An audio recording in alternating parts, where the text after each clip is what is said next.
तो चलो हम लोग आज का लेक्चर स्टार्ट करें।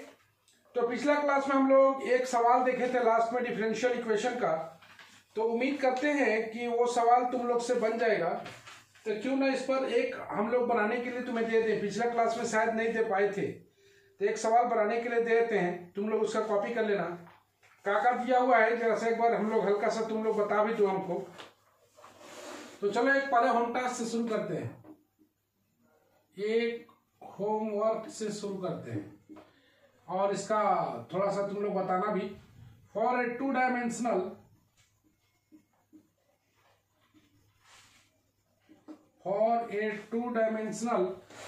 Flow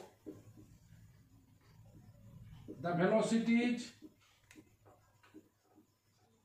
velocities at a point in a fluid may be expressed as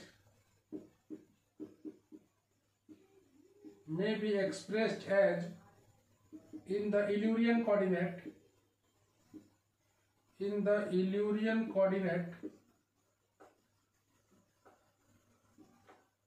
by u बराबर दिया हुआ है x plus Y plus 2t और v बराबर दिया हुआ है 2i plus t।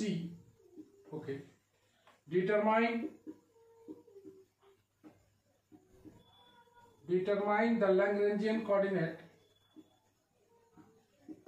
Lagrangian coordinate as a function of initial position,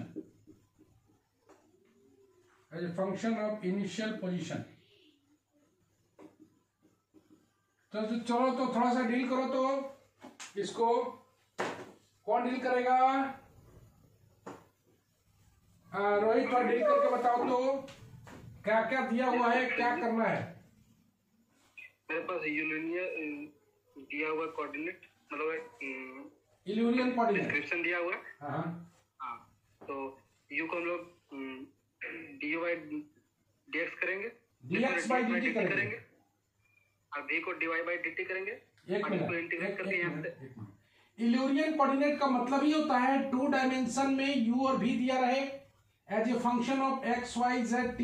और टू डायमेंशन में तो x y और t, और थ्री डायमेंशन में है तो x y z और t। तो थ्री डायमेंशन में w भी दिया हुआ रहेगा, तो यहाँ पर u और v तुमको दिया हुआ रहेगा इल्यूरियन में।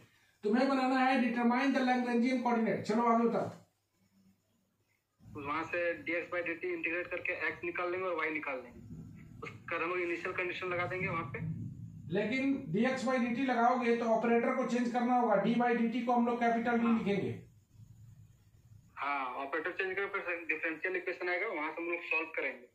एक मिनट, थोड़ा सा हम ऐड कर दे रहे हैं। और तो जब तुम डिफरेंशियल इक्वेशन बनाओगे और कैपिटल D का ऑपरेटर के रूप में यूज करोगे, तो याद रखना तुम x और y किसी को हटा सकते हो, तो अपना एलिमिनेशन मेथड से x को हटा लेना, किससे का मल्टीप्लाई करना है एज ए इक्वेशन की तरह।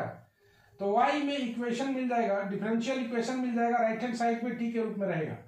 यहां तक तुमको सबसे पहले पहुंचना पड़ेगा, और पहुंचने के बाद हम लोग करते क्या है कि CF और PI निकालते हैं। इसके बाद हम लोग करते क्या है कि CF और PI निकालते हैं।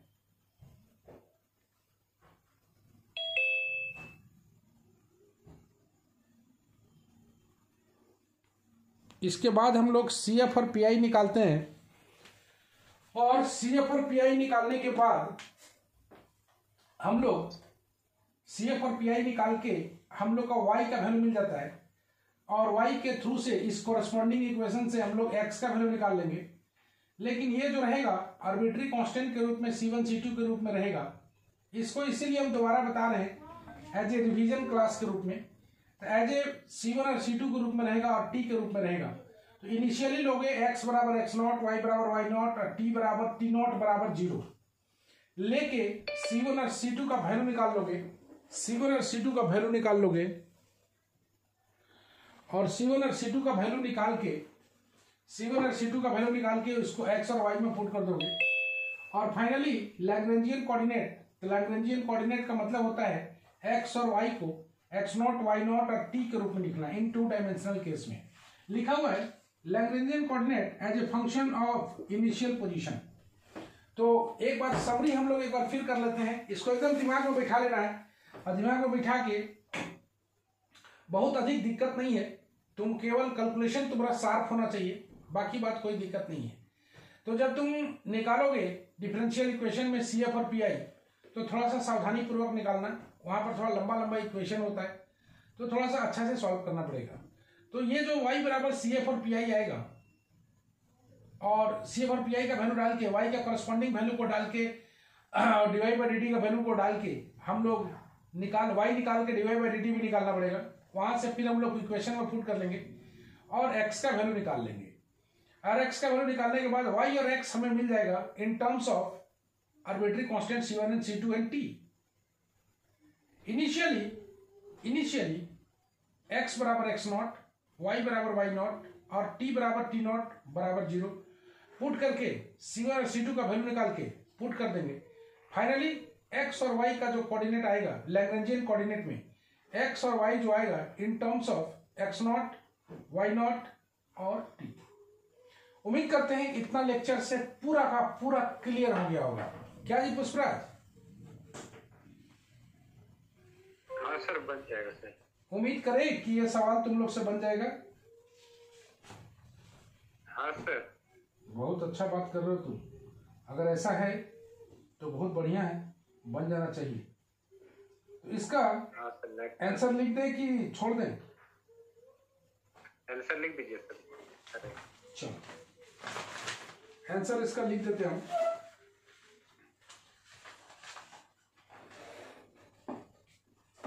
x का जो वैल्यू आएगा वो आएगा f1 x0 y0 t के रूप में, y का वैल्यू आएगा f2 x0 y0 t के रूप में। ये आंसर लिख रहे हैं हम लोग। और जहां पर f1 x0 y0 t का जो वैल्यू है वो है x0 minus y0 plus 1 into e का power t plus y0 plus 1/4 e का पावर 2t माइनस, जरूर इसको बनाना बाबू, बैठ के बनाओगे तो अच्छा लगेगा, आंसर मिलेगा तो ज्यादा खुशी होगा। 60 प्लस 5 ओके। और f2 का वैल्यू आया हुआ है x0 y0 t बराबर y0 प्लस 1/4 e का पावर 2t माइनस 1/4 ब्रैकेट में 2t प्लस 1। यही है लैग्रेंजियन। तो f1 के स्थान पर ये आएगा और f2 के स्थान पर ये आएगा। यही x और y को हम लोग लैग्रेंजियन कोऑर्डिनेट बोलते हैं in terms of initial position x0 y0 and t। तो यहाँ पर ये वाला पोर्शन हम लोग का समाप्त होता है। अब हम लोग का जो पोर्शन आता है, अब हम लोग का जो पोर्शन आने वाला है, अब हम लोग का जो नेक्स्ट सीक्वेंट आने वाला है, कुछ डेफिनेशन आने वाला है, कुछ डेफिनेशन आने वाला है। लाइक यूनिफॉर्म फ्लो क्या होता है, स्टेडी फ्लो क्या होता है, फ्लो ऑफ लाइन क्या होता है, स्ट्रीमलाइन इक्वेशन क्या होता है, ये सब को हम लोग थोड़ा थोड़ा करके जानेंगे। और इसके बाद जो सवाल बनेगा तो ये छोटा छोटा सवाल बनेगा, बड़ा सवाल खत्म हो गया, अब बनेगा छोटा छोटा सवाल। तो ये जो सवाल है पूरा का पूरा वो डेफिनेशन पर बेस्ड होगा। ये जो सवाल है सारा का सारा डेफिनेशन सेक्शन पर बेस्ड होगा। तो ये डेफिनेशन को हम लोग ढंग से देखेंगे। तो अभी का मान के चलो 10-15 मिनट अभी हम लोग डेफिनेशन पढ़ेंगे। तो डेफिनेशन का हम लोग शुरू करते हैं। सबसे पहला जो डेफिनेशन आने वाला है, 1 मिनट, मोबाइल बज रहा है ना, बजे मोबाइल।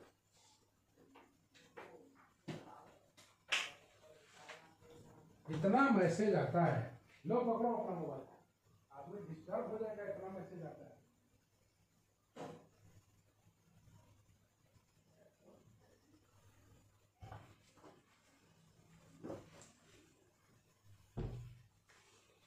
तो चलो हम लोग कुछ डेफिनेशन सेक्शन को देखते हैं।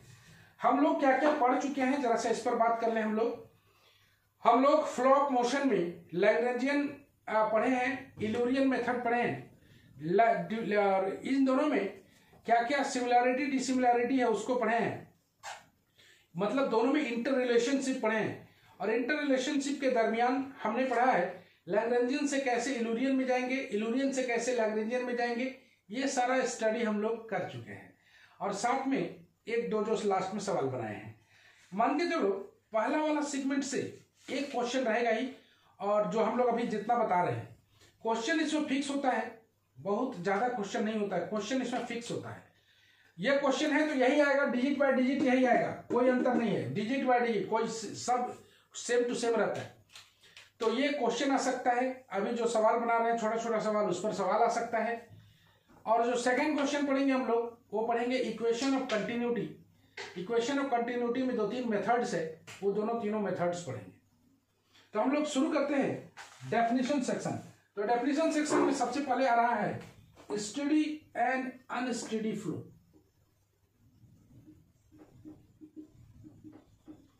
डेफिनेशंस में पहला आ रहा है स्टेडी एंड अनस्टेडी फ्लो। कई बार कई जगह यूज होगा steady flow and unsteady flow. तो स्टेडी फ्लो में हम लोग क्या लिखते हैं जरा से देखें। Steady flow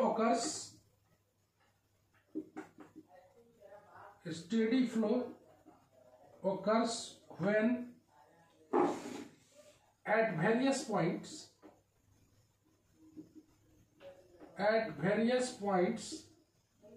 of the flow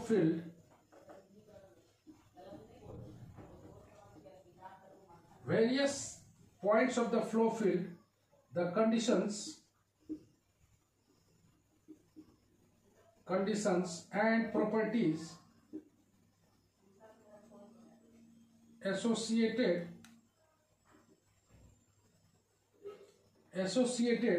with the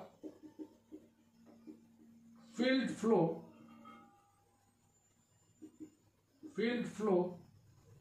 remains unaltered with time.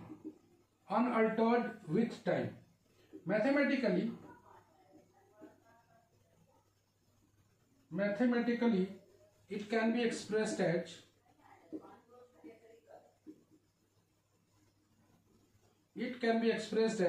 del A by del T बराबर 0, where A represents the characteristic of the fluid. और कैरेक्टरिस्टिक ऑफ द फ्लूइड होता क्या क्या है भाई। कैरेक्टरिस्टिक ऑफ फ्लूइड होता है that is velocity, density, temperature, pressure, etc. Okay, इसका थोड़ा सा एग्जांपल देख लें हम लोग। The water being pumped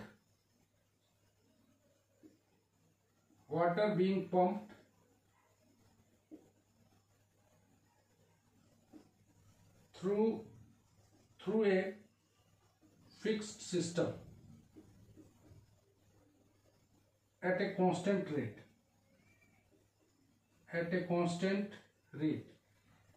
is a steady flow। चलो इसको हम लोग बहुत बढ़िया से समझते हैं डेफिनेशन को स्टेडी फ्लो का। आइए, स्टेडी फ्लो ओकर करता है कब?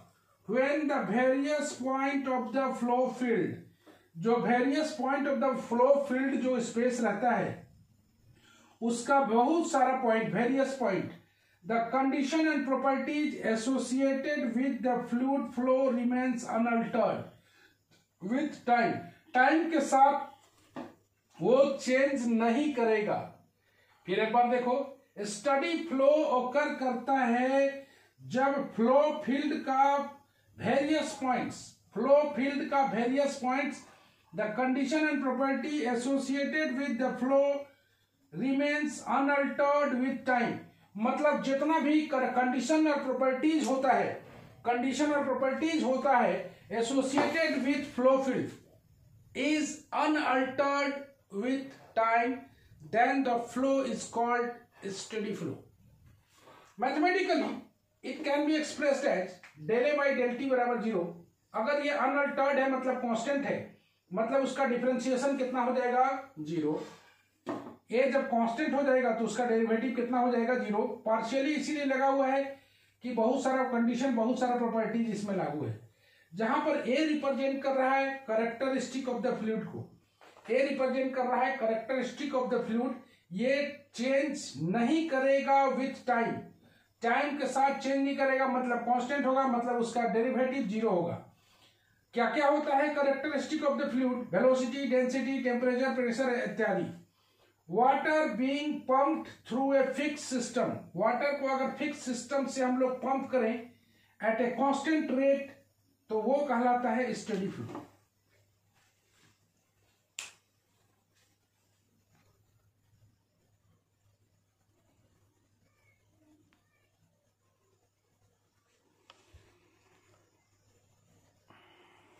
हाँ जी, एनी प्रॉब्लम इन दैट? बोलिए, कोई बता सकता है? पुष्पराज चलो स्टडी फ्लो के बारे में बताओ। हाँ सर, स्टडी फ्लो अगर जब होता है जब वेरियस पॉइंट सर उसका फ्लो फील्ड का वेरियस पॉइंट। हाँ सर, फ्लो फील्ड का वेरियस पॉइंट सर उसका फ्लो फील्ड का वेरियस पॉइंट कंडीशन और प्रॉपर्टी जो एसोसिएटेड होता है फ्लो फील्ड में वो रिमेन्स अनअल्टर्ड होता है विद टाइम, मतलब वो कांस्टेंट होता है। हाँ सर। मैथमेटिकली बोलोगे del a by del t बराबर 0, जहां पर ए जो होता है, हाँ सर, ए जो होता है characteristic of the flow field, characteristic of the flow field, pressure, temperature, density etc. और जब वाटर को पंप करते हैं कोई फिक्स सिस्टम से at a constant rate, that is the example of steady flow. चलो एक बार एक्सप्लेन कर दो तो।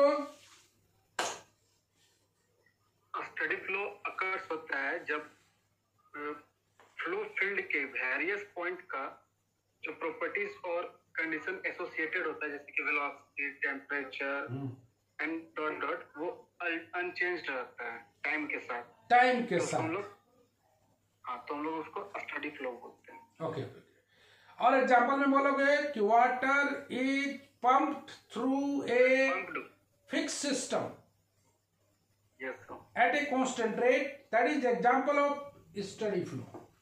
ओके, तो हम लोग शुरू करें नेक्स्ट में। तो स्टडी फ्लो उम्मीद करते हैं कि समझ में पूरा आ गया होगा, कोई दिक्कत कहीं नहीं है। तो ऐसे ही समझ में आता है तो तुम लोग चूंकि सीनियर स्टूडेंट हो तो ऑनलाइन का मतलब समझते हो, तो तुम लोग ध्यानपूर्वक देखते हो तो पूरी तरह समझ में आता है। ध्यानपूर्वक नहीं देखोगे समझ में नहीं आएगा। अब जब स्टडी फ्लो समझ गया तो अनस्टडी फ्लो तो समझ ही जाओगे। वो टाइम के साथ वैरी करेगा। ए जो है ना, a characteristic of the flow field, वो टाइम के साथ वैरी करेगा, और टाइम के साथ वैरी करेगा मतलब कांस्टेंट नहीं होगा। तो वैसे फ्लो को हम लोग बोलेंगे अनस्टडी फ्लो। शॉर्ट में बोले ऐसा फ्लो जो स्टडी फ्लो नहीं है वही कहलाता है अनस्टडी फ्लो। ओके, तो जरा सा हम लोग लिख लें इसको, unsteady flow.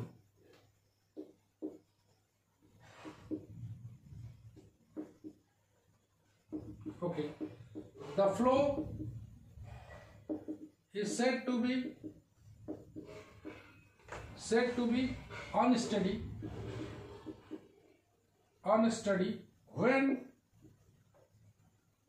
condition at any point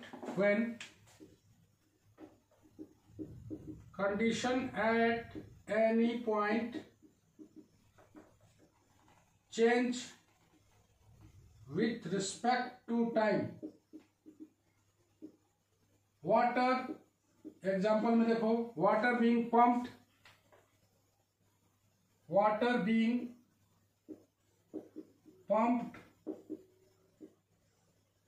through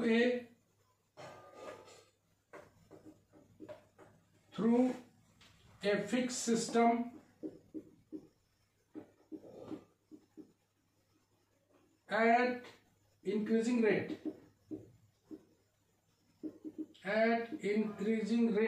is an example of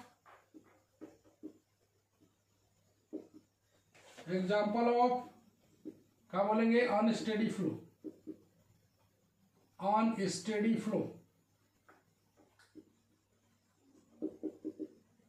okay, तो अनस्टडी फ्लो सीधा सीधी हम लोग बात करें, जो स्टडी फ्लो नहीं है वो अनस्टडी फ्लो है। ये चेंज करता है विथ रेस्पेक्ट टू टाइम, मतलब del by del t not equal to zero. Mathematically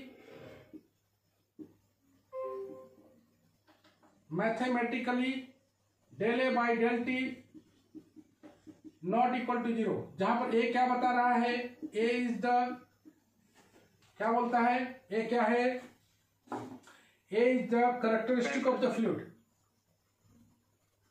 characteristic of the fluid. Okay, तो क्लियर हो गया है।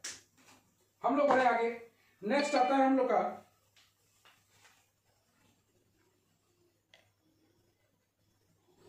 नेक्स्ट जो हम लोग का आ रहा है और बढ़िया चीज है वो है लाइन ऑफ फ्लो। नेक्स्ट आता है लाइन ऑफ फ्लो, सारा इंटरकनेक्टेड होगा। Line of flow, line of flow पढ़ने के बाद हम लोग स्टार्ट करेंगे ये stream line. A line of flow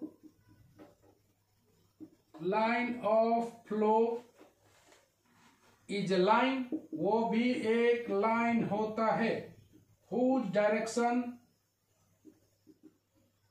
whose directions coincide with the direction of the resultant velocity, resultant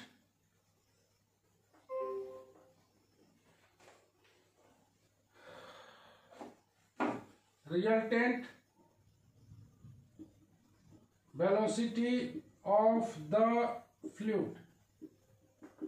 आ जाओ, हम लोग देखते हैं कि ए लाइन ऑफ फ्लो भी एक लाइन होता है। लाइन ऑफ फ्लो भी एक लाइन होता है जिसका डायरेक्शन कोइंसाइड करता है with the direction of resultant velocity of the fluid. तो लाइन ऑफ फ्लो एक लाइन होता है जिसका डायरेक्शन कोइंसाइड करता है किसके साथ भाई, with the direction of the resultant velocity. उस फ्लूइड का रिजल्टेंट वेलोसिटी का जो डायरेक्शन है उसके साथ कोइंसाइड करता है। तो ऐसे फ्लो को हम लोग बोलते हैं लाइन ऑफ फ्लो। तो मेरे पास लाइन ऑफ फ्लो भी तैयार है, मेरे पास स्टडी फ्लो भी तैयार है। चलो, स्टडी और स्टडी फ्लो कंप्लीट हो गया। नेक्स्ट आता है स्ट्रीम लाइन, सारा इंपॉर्टेंट है।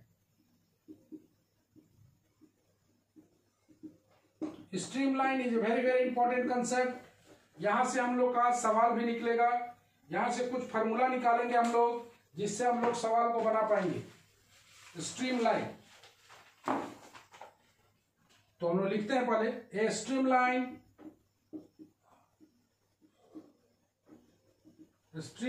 Is a continuous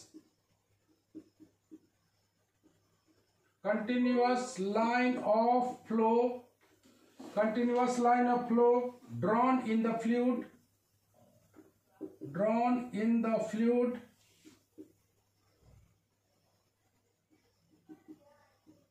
so that the tangent at every point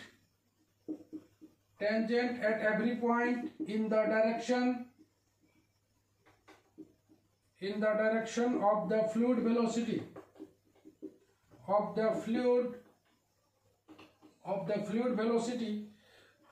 at the point at a given instant okay. The component of the velocity at right angle to the streamline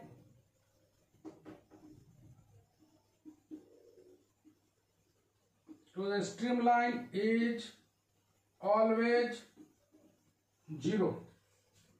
Okay, it shows that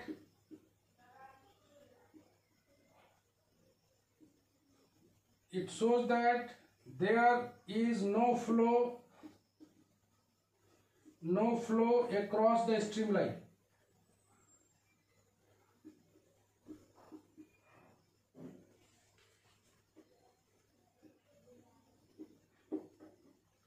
That is a solid boundary is also a streamline. That is a solid boundary.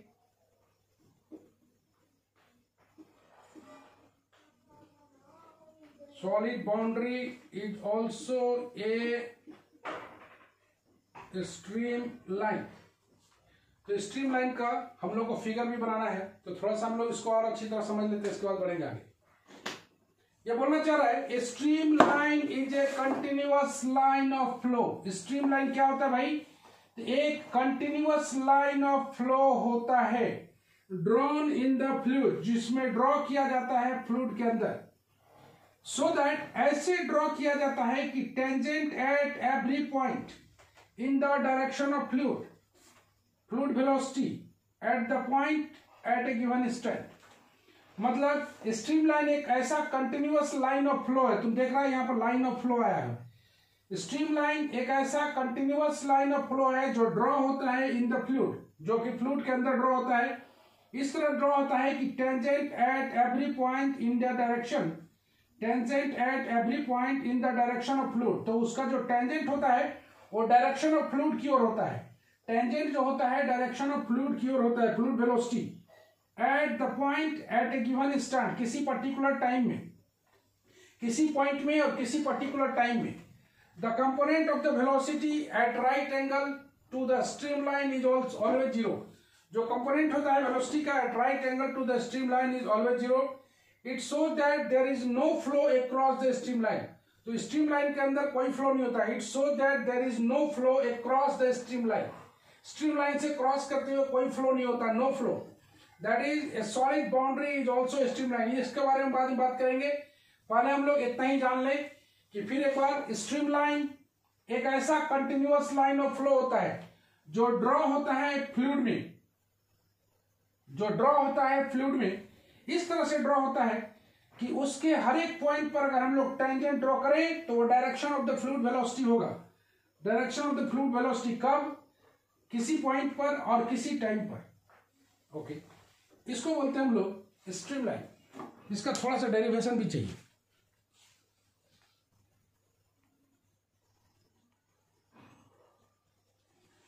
Okay, तो streamline चूंकि इस सवाल पर based concept है, ये इस पर सवाल बनेगा, इस पर सवाल बनेगा, इसलिए इसको थोड़ा सा और पढ़ेंगे हम लोग।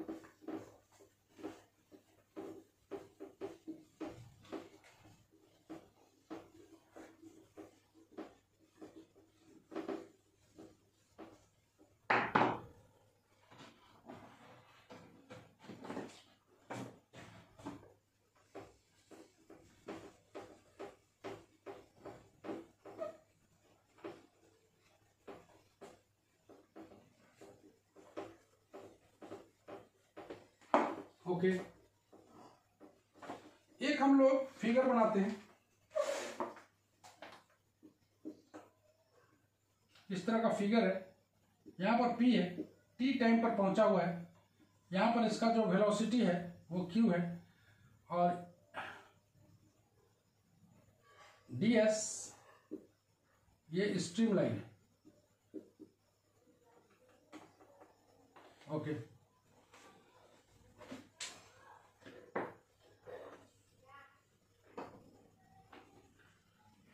हम लोग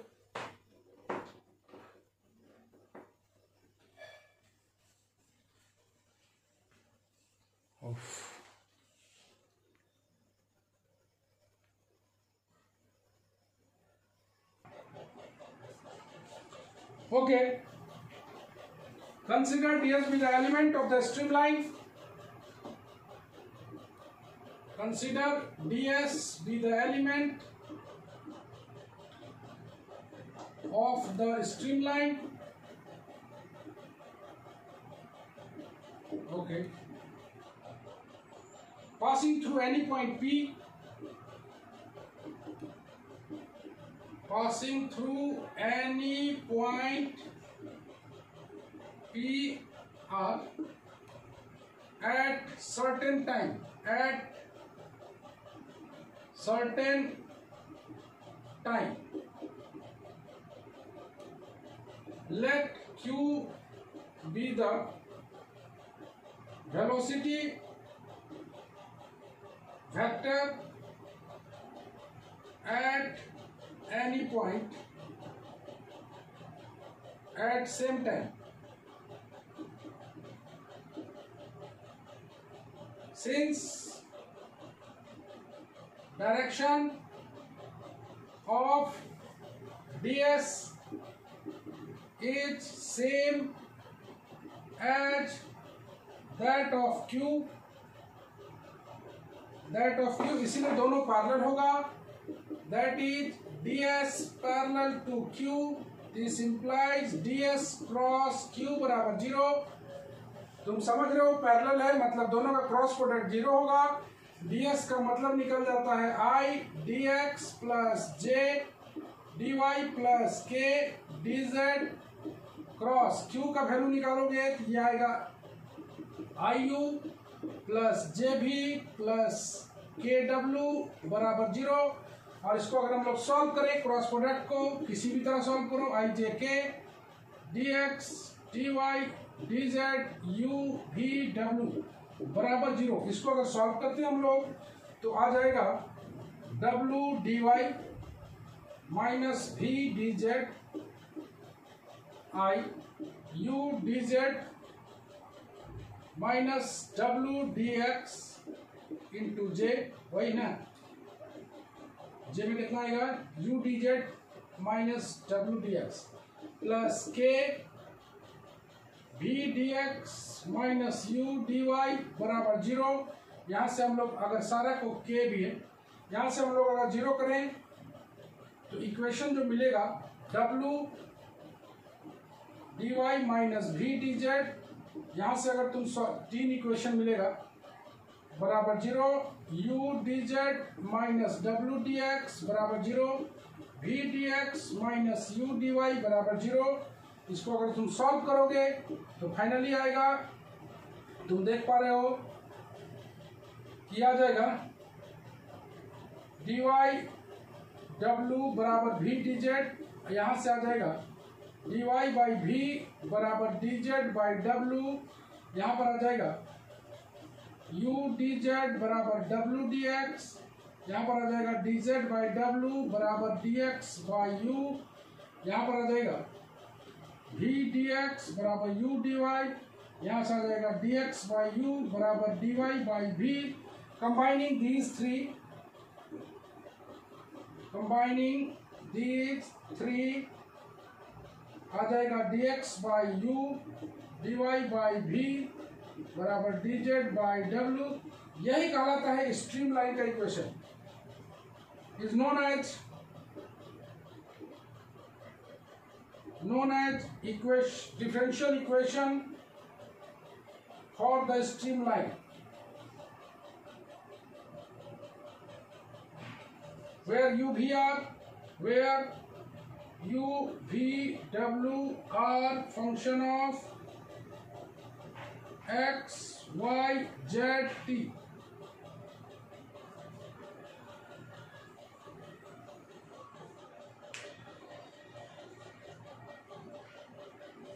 तो ये कहलाता है इक्वेशन ऑफ स्ट्रीमलाइन. जरा सा देख लो, ds पैरेलल है क्योंकि यहाँ के बाद तो तुमको कोई दिक्कत कहीं नहीं है, फटाक से रिलेशन आ जाएगा. इसको पॉइंट टू बी मेमोराइज करके रखना है. यही स्ट्रीमलाइन का इक्वेशन है, differential equation for the streamline, जहाँ पर u v w as a function of x y z t है. तो इस पूरे में ds जो है एलिमेंट ऑफ द स्ट्रीमलाइन है. स्ट्रीमलाइन का कोई एलिमेंट है जो पास कर रहा है P से एट सर्टेन टाइम, इसी टाइम में Q भी द वेलोसिटी है, Q भी the velocity factor at any point at same time. चूंकि direction of ds is same as Q, पहले बताए थे कि दोनों का डायरेक्शन सेम होता है तभी वो मोशन स्ट्रीमलाइन कहलाता है। तो direction of ds is same as that of Q, इसका मतलब दोनों पैरेलल है, पैरेलल है मतलब क्रॉस प्रोडक्ट 0 है। उसके बाद आराम से निकालेंगे।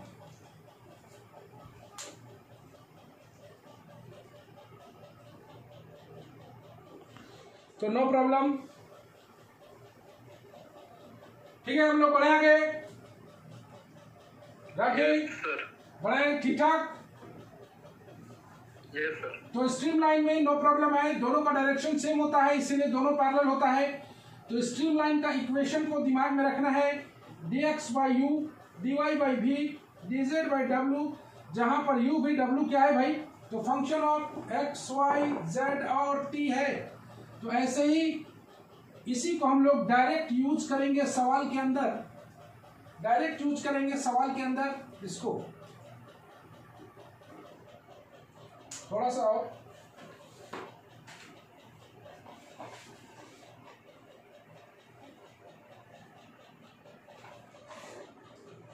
when the flow is steady, the streamline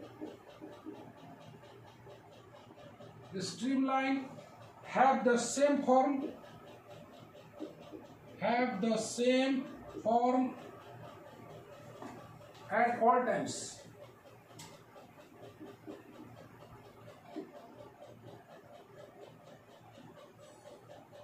When the flow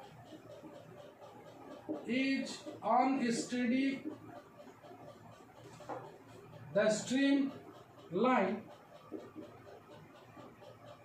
streamlines changes from time to time। तो अनस्टेडी फ्लो में ये चेंज करेगा टाइम टू टाइम। नेक्स्ट आता है हम लोग का पाथ लाइन, ये भी उतना ही खास होता है। सेम फॉर्म का कहने का मतलब क्या है? When the flow is steady, the streamline have the same form, जो भी फॉर्म आया है अभी वो सेम फॉर्म रहेगा एट ऑल टाइम। जितना भी कोई भी टाइम आ जाए उसका जो फॉर्म रहता है, जिसे हम लोग फॉर्म पढ़े थे ना अभी स्ट्रीमलाइन का, ds के बारे में पढ़े थे, q के बारे में पढ़े थे, वो दोनों सब सेम रहेगा। और वो जो है जब फ्लो अनस्टेडी रहेगा तो स्ट्रीमलाइन का इक्वेशन भी चेंज करेगा फ्रॉम टाइम टू टाइम, और सभी फॉर्म में इसका चेंज नहीं होगा जब वो स्टेडी फ्लो है। हल्का सा पाथ लाइन के बारे में, the curve described in space by moving fluid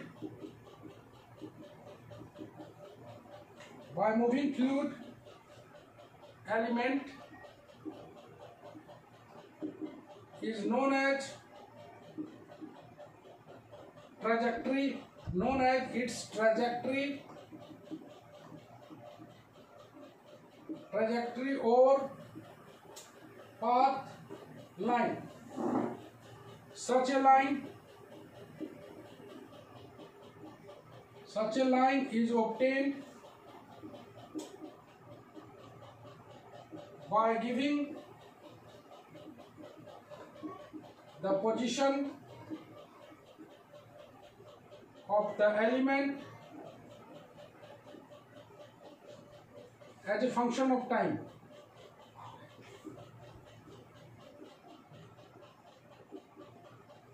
Okay. The path lines are given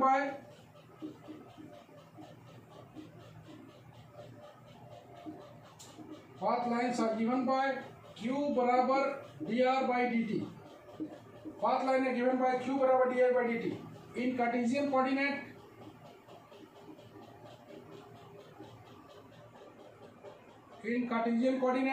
dx by dt बराबर u x y z t dy by dt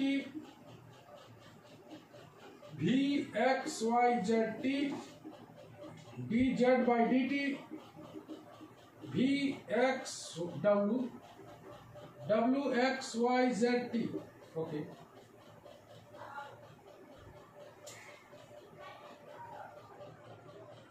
Note path line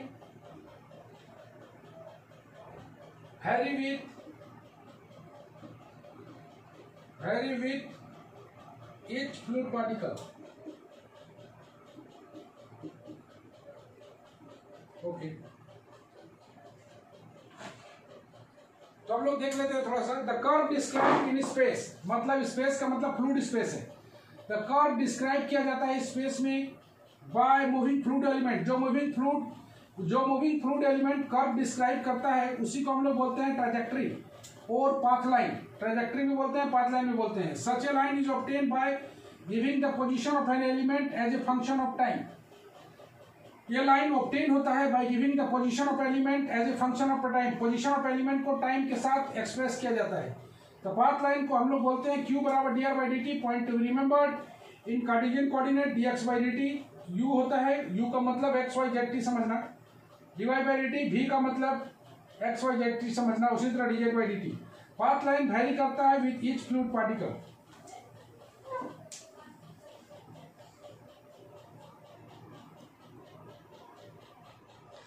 तो जैसा कि तुमने देखा आज का क्लास बहुत बेहतरीन क्लास था।